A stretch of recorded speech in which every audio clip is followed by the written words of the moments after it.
If you've been hoping to transform food and body issues at once, help is here. In this video, I'll lead you through a simple self-compassion meditation to help you change bad eating habits and body image for good. Now, if you're wondering what self-compassion has to do with food and body issues, you probably missed the previous videos in the Body Compassion series. If that's your case, I recommend starting at the beginning. You'll get a lot more out of this video after watching the first two. Before we get this meditation started, one important reminder. Changing yourself takes practice and support. Happily, you get some of both anytime you sit back, follow along, and focus on the breath. Speaking of breathing, I believe you've already started changing for the better. When I said sit back and focus on the breath, did you notice how you adjusted your position and your breathing slowed down a little? Right now, with virtually no effort on your part, the in-breath is naturally deepening, the out-breath gradually lengthening. And with these deeper, longer breaths, it's only a matter of time before you retreat from the noise of everyday life into a quieter, calmer, more peaceful state. In this inner sanctuary, there's nothing to do but to be with the breath. To breathe, kindly breathe.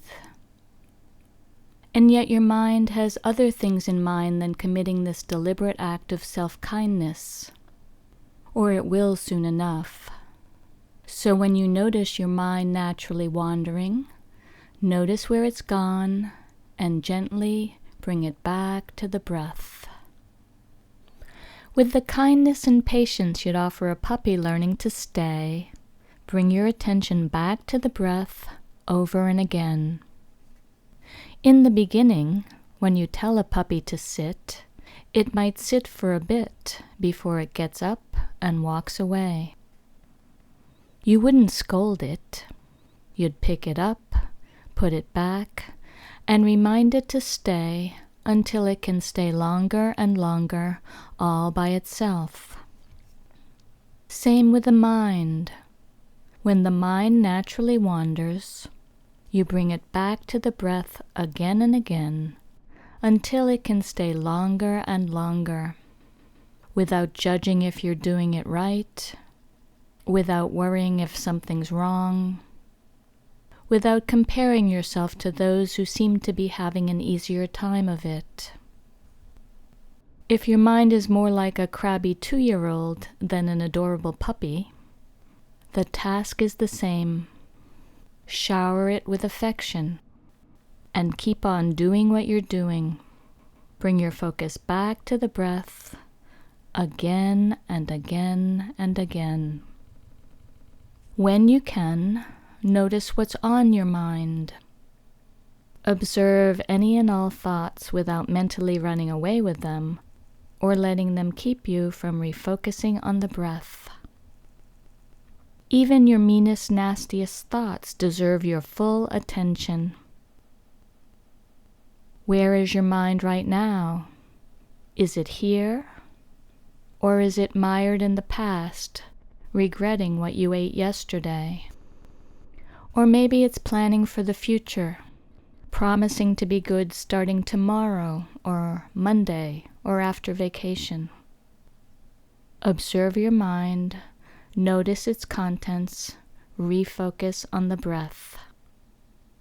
Similarly, if bodily sensation enters your awareness, note the sensation. Whether it's pleasant, unpleasant, or neutral, notice what it is without mentally turning toward or away from it. Whatever you notice, a sore muscle, an itch, a craving, observe the sensation without forcing or willing it away. Notice what happens when you stop resisting a persistent sensation and stop insisting it be different right now. When you just let it be. Feelings have a way of ebbing and flowing too. When feelings arise, pay careful attention to what's really happening, noting the qualities that make these feelings distinctive. Notice what makes you more or less curious about a certain emotion. What makes it easier or harder to sit with a particular feeling. Whatever the feeling, do your best to acknowledge it, accept it, and return to the breath. Whatever derails your focus, a feeling, a thought, sensation, or something else, it's helpful to remember that puppy. With as much kindness and as little irritation as possible, kindly remind the mind to stay. Bring your attention back to this vital breath, this seamless cycle of breathing in and out, full inhalations, long exhalations. And when you're ready, gradually turn your inner attention out. Make your mental awareness more physical. Focus your mind on your body, head and neck, fingers and toes, arms and legs. As your inside world rejoins your outside world, it's only natural to expand your attention beyond this screen to your immediate surroundings and linger in this calmer, clearer, more self-compassionate state.